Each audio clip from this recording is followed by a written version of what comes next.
When filming halted, things became chaotic, despite Lorne Greene's smile on camera as Ben Cartwright. As he became well known, he had arguments with his co-stars, his first marriage ended, and he used his influence to alter the creation of television programs. Even a small invention of his brought him great wealth. The actual account of what transpired on the set of Bonanza is very different from what you recall. In Ottawa, Canada, Lorne Greene was born on February 12, 1915. His parents, Daniel Greene and Dora Slavin, were Russian Empire Jewish immigrants. His mother called him Haim, but they called him Lion Hyman Greene. Initially listed as Hyman in school records, he eventually changed his name to Lorne Greene. His family doesn't even know when that occurred. As a child, he witnessed his parents' hardships. The 1929 stock market crisis cost his father, a shoemaker, his business. Like many families, they had to start again after their savings were completely depleted during the Great Depression. His parents, however, made sure he received a quality education. He wasn't cut out for music, despite their hopes that he would play concert violin. He discovered his passion while teaching plays at Camp Arohan in Algonquin Park as a youngster. He gained confidence and discovered he had a gift for performing after teaching theater. In 1932, however, he enrolled in Kingston's Queen's University, although not for acting. His goal was to work as a chemical engineer. His participation in the university's play guild and his performances on CFRC, the campus radio station, changed that. He was aware that his voice stood out. In order to concentrate more on theater, he changed his major to languages, studying German and French. He had already made up his mind by 1937 when he graduated. He desired a career in acting. He relocated to New York, where he received training at the local Playhouse School of the Theater, determined to advance his career. Sanford Meisner, a teacher renowned for molding outstanding performers, was his instructor there. Greene put up a lot of effort, but his career did not immediately take off. He was in need of employment. In order to work as a radio announcer for the Canadian Broadcasting Corporation, he returned to Canada in 1939. His authoritative, deep voice left an impression. As he gained recognition from listeners nationwide, he was quickly dubbed the Voice of Canada. After World War II broke out, his role evolved. He rose to become the main newsreader for CBC, providing nightly wartime updates. Numerous reports featured somber military setbacks, awful news from the front lines, and the amount of casualties. His voice was so powerful that he became known as the Voice of Doom. Every region of Canada heard his broadcasts, and for many, he was the one who made the war more relatable. He also provided narration services for the National Film Board of Canada during this period. He worked on a documentary about Britain's war against Germany in 1941 called Churchill's Island. Greene's narration contributed to the film's impact and helped it win the first ever Academy Award for Best Documentary Short Subject. But in addition to being a performer, he was also an inventor. He created a timer that runs backwards while he was employed at CBC. This stopwatch counted down, as opposed to up, like a typical one. Radio presenters may see the precise amount of time remaining in a program thanks to it. In the days before the internet, this was a big plus. The stopwatch, which improved timing accuracy and smooth transitions, became a commonplace instrument in television and radio. Even though it was a minor invention, Greene benefited financially from it, and it had a lasting effect. He established the Lorne Greene Academy of Radio Arts in Toronto in 1945. Future celebrities like Leslie Nielsen and James Doohan were trained at the academy. 381 people graduated from it. And 90% of them secured jobs in acting or broadcasting. But in spite of this achievement, the Academy had financial difficulties. Greene was forced to close it by 1952. He relocated to Hollywood after selling the building in an attempt to establish himself as an actor. Hollywood was initially unwelcoming. Greene worked as a freelancer and made appearances in live television shows, but his deep voice, which had been his greatest asset on radio, made things challenging. He was perceived by casting directors as being excessively authoritative and solemn. He was frequently assigned to leadership or paternal duties, which limited his options. Nevertheless, he continued. His performance in the title role of Othello on Broadway in 1953 demonstrated that he was capable of more than merely delivering news. He played the role of St. Peter in The Silver Chalice, his first Hollywood production, in 1954. Paul Newman also made his debut in the movie. Critics were divided by the biblical epic's distinctive visual style, which was directed by Victor Saville. It was perceived as unnatural by some, while others appreciated its creative ambition. Newman himself has referred to it as one of the worst movies ever made. For Greene, the film was significant even though the reviews were conflicting. It introduced him to the public and demonstrated his ability to give historical and religious roles significant weight. However, typecasting remained a difficulty. It was challenging for Greene to get a variety of jobs because of his powerful presence and deep voice. He chose to accept it rather than struggle against it. In the theater, he played prominent parts in Edwin Booth, 1958, and The Prescott Proposals, 1953. In television, he portrayed a range of roles in programs such as Sailor of Fortune from 1955 and 1958. Presented by Alfred Hitchcock. These parts demonstrated to him that he was capable of more than merely portraying authoritative individuals. The position that made all the difference then arrived. With guidance from his friend Leslie Nielsen, Lorne Greene began his path to become Ben Cartwright on Bonanza. Greene was offered a number of roles at the time, including the opportunity to play the oldest son, Adam, or the father, Ben. He heard Nielsen say something that clarified the choice. His role as the father would become the focal point of the program if he were cast. Nielsen stated, "There is no way for you to emerge without a tremendous position of significance. Since you are the father, you are the only one of the four of you who has the most potential for success." Greene, then 44, took the position in 1959. In his career, it proved to be a pivotal event.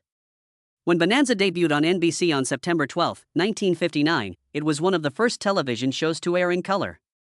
Its remarkable appearance enhanced the majesty of its Western settings. In addition to being a Canadian TV actor and radio host, Greene was now the host of one of the most popular television programs. His powerful presence and rich voice were ideal for the part. He portrayed Ben Cartwright, a sage leader and devoted parent. While guiding his three sons into the future, he carried the burden of his past. His choice to accept the position had an impact on more than simply his career. This contributed to Bonanza becoming one of the most enduring and cherished westerns ever made. There were 432 episodes in the show's 14 seasons, which ran from 1959 to 1973. Each one had Greene in it, establishing himself as one of the most identifiable parent figures on television. There was more to Bonanza than just another western. Every week, millions of people watched it, making it a huge hit.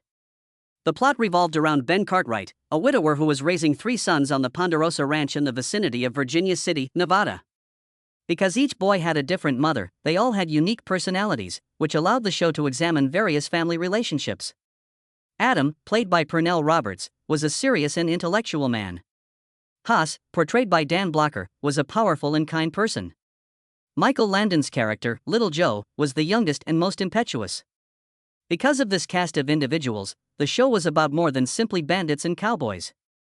It has to do with loyalty, family, and doing the right thing. Greene's performance as Ben Cartwright went on to become a legend. His voice was powerful and commanding, giving each syllable weight. He had compassion and was forceful when necessary. He helped his sons navigate life, offered guidance, and resolved issues. That struck a chord with audiences. Additionally, TV Guide named Ben Cartwright the second most adored TV father of all time in 2007.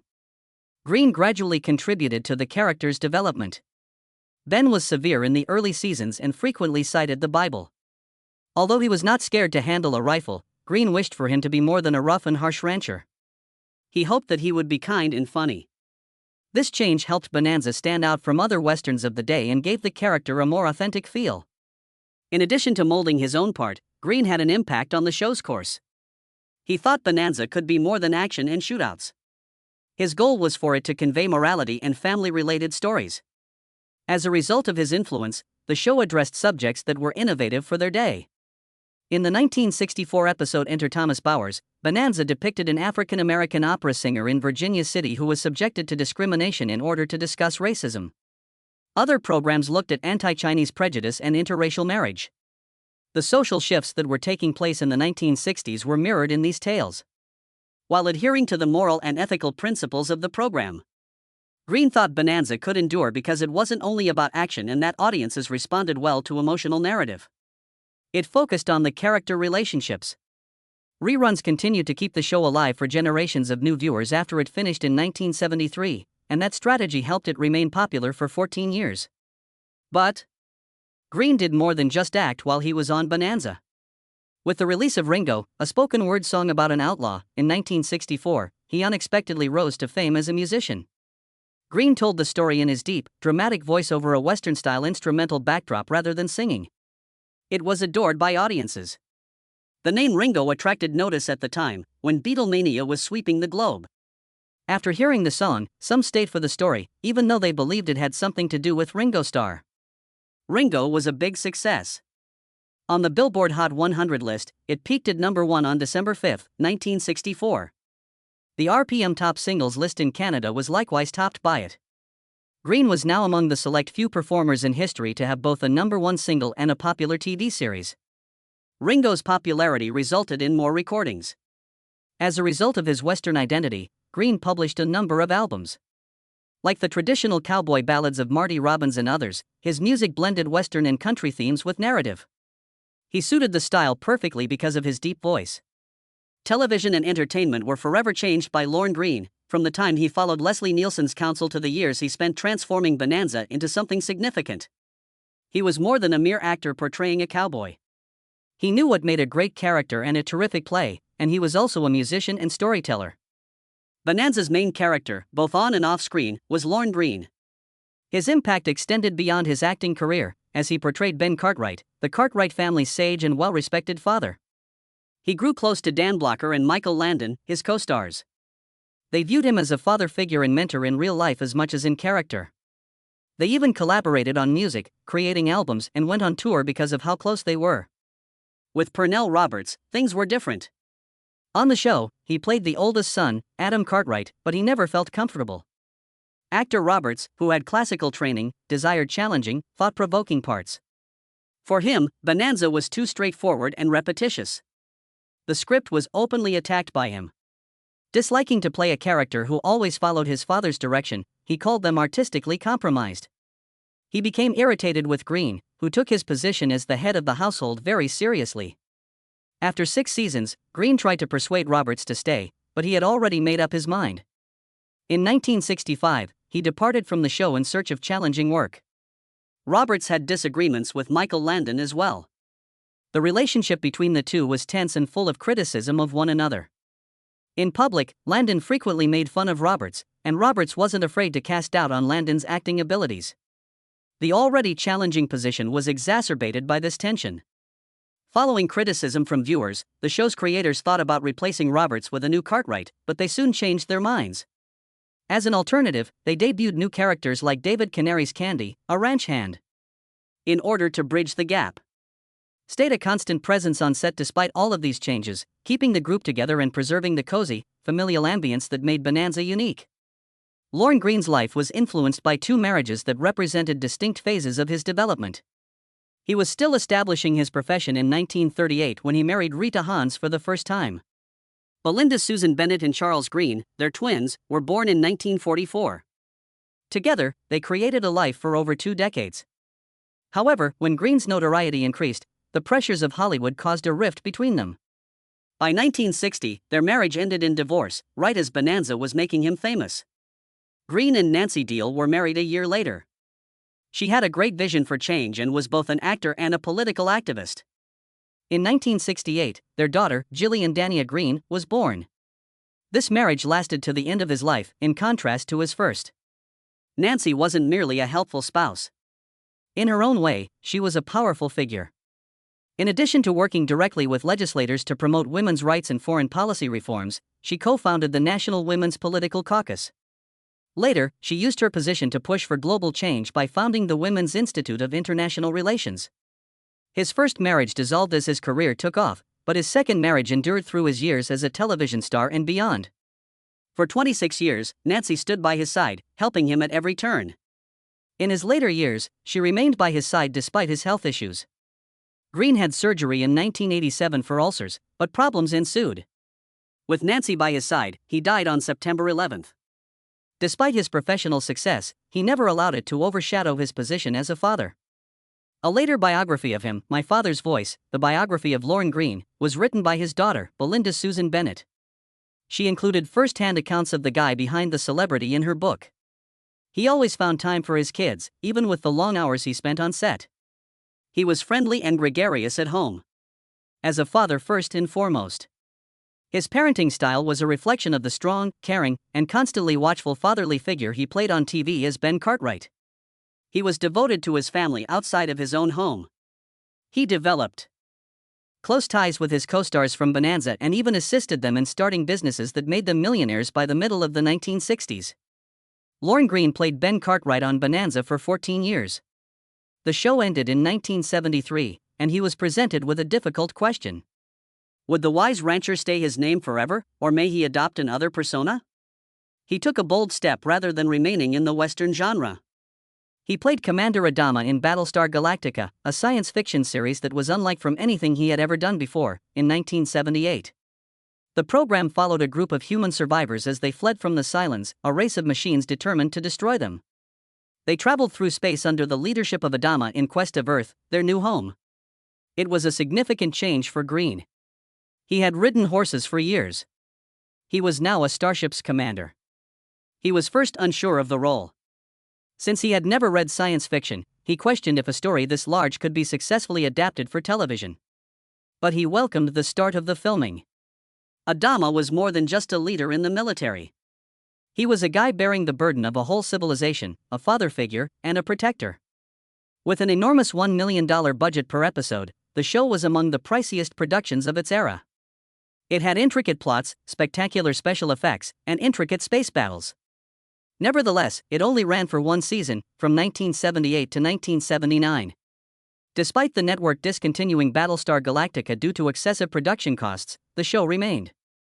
In addition to becoming a cult classic, Greene's portrayal of Adama continued to play a significant role in its history. His imposing presence and rich voice added authenticity to the show, making even the most fantastical sci-fi elements seem plausible. The role wasn't taken lightly by Greene. He jumped into research because he wanted to comprehend science fiction. In addition to watching movies like 2001, A Space Odyssey and Star Wars, he read more than 30 novels. He developed a greater appreciation for the genre as he gained knowledge. In interviews, he discussed how science fiction changed his perspective on the future. Though he was enthralled by space, he added, it reminded him of how vital it was to care for Earth. His readiness paid off. He portrayed Adama as a man grappling with difficult moral issues related to survival and accountability, rather than merely as a leader. Despite its popularity, Battlestar Galactica did not result in Greene's long-term success. He had a hard time finding another hit that would last after Bonanza. From 1973 until 1982, he starred in two lesser-known television shows. He portrayed Wade Griffin in Griff, 1973 to 1975, a former police officer who is now a private detective. Although the show had potential, it was terminated after just one season and never found an audience.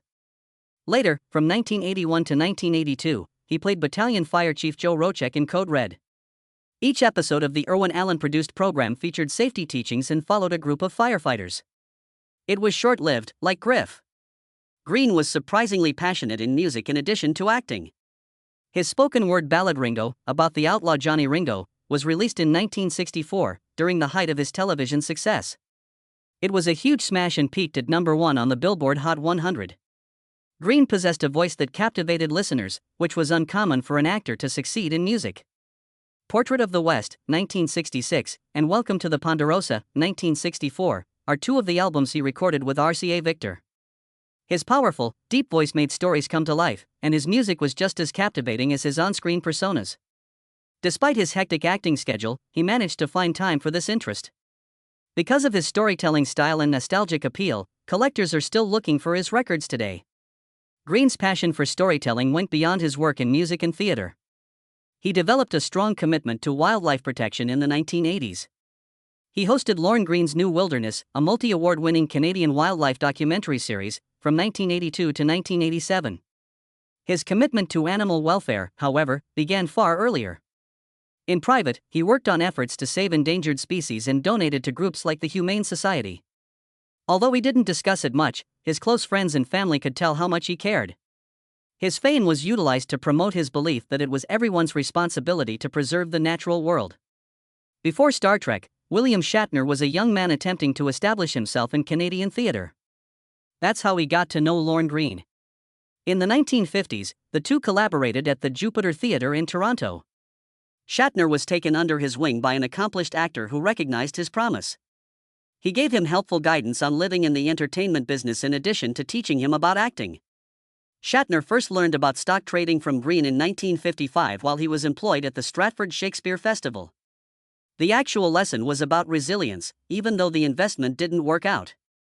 He was able to traverse Hollywood for decades thanks to his professionalism, which Shatner later attributed to Greene. Greene was well known behind the scenes for his benevolence. Despite his achievements in acting and singing, he never kept all of the benefits for himself. He supported charitable causes including cancer research and wildlife conservation by donating the proceeds from some of his recordings. For these actions, he didn't aim for notice. He just felt that giving back was important. Colleagues and friends characterized him as a man who was passionate about changing the world. The man who made Ben Cartwright come to life on Bonanza, Lorne Greene, struggled with his health in his last months.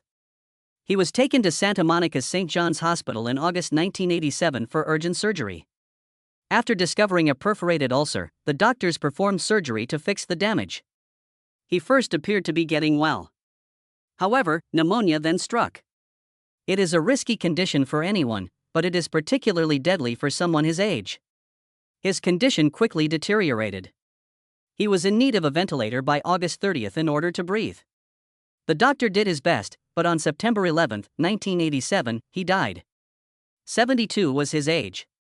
His passing occurred during a tragic time. He was scheduled to return to the part of Ben Cartwright in the follow-up to Bonanza, The Next Generation, which would carry on the Cartwright family's tale. In January 1988, production was scheduled to start, and he was the only original cast member who was willing to return. But producers had to adjust as his health deteriorated. To portray Aaron Cartwright, Ben's brother, they cast John Ireland. While fans had been anticipating Greene's comeback, they were forced to bid farewell to the guy who had been the center of Bonanza for more than 10 years. Greene's family was by his side during his last days. He was accompanied by his spouse, Nancy, and their kids. His passing shocked Hollywood and fans all over the world when it was announced. His funeral drew almost 500 attendees. Co-stars Pernell Roberts and Michael Landon from Bonanza were among those who came to pay their respects. The service took place at Culver City's Hillside Memorial Park, where he was subsequently buried. The Next Generation, Bonanza, felt a great void in his absence. The authors had to rearrange the narrative.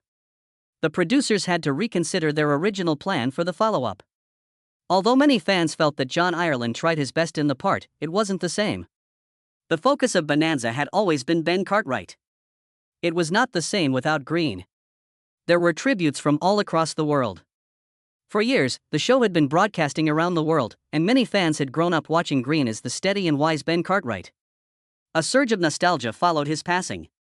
The popularity of Bonanza reruns increased as viewers re-watched their favorite episodes, clinging to the memory of the man who had influenced one of the most adored characters on television. Greene had portrayed the stern yet kind father of 3 sons, Ben Cartwright, for 14 years. Bonanza. The Cartwright family and their Nevada ranch, the Ponderosa, were the subject of this 1959 to 1973 television series. Ben became a father figure on television thanks to Greene's portrayal. He modeled a lot of the character after his own father, Donald Greene, whom he characterized as loving but strict. Audiences were able to relate to Ben because of his genuineness and personal touch. Greene's impact, however, extended beyond Bonanza. He was renowned as Canada's voice before he became an actor. His rich voice made him one of the most dependable people in Canadian media while he was a CBC radio announcer during World War II. His voice was later utilized to advocate for issues he supported. Speaking out for racial equality, he declined to perform for audiences that were segregated. He also worked on environmental projects, such as the television program Lorne Greene's New Wilderness, which promoted awareness of wildlife and the environment. His legacy persisted even after his death. As a rare recognition of his services to the performing arts, he was named an Officer of the Order of Canada in 1969. Upon turning 70 on February 12, 1985, he was bestowed with a star on the Hollywood Walk of Fame. To honor brilliance in drama, Queen's University in Canada established the Lorne Greene Award. He received a commemorative stamp from Canada Post in 2006 as part of their Canadians in Hollywood series. It was not the end of the tributes. He received the Gemini Awards Earl Grey Award for Lifetime Accomplishment in 1987, a few months after his passing. He was honored into the Canadian Walk of Fame in 2015. He received these distinctions for his contributions to entertainment and culture, not only for his acting.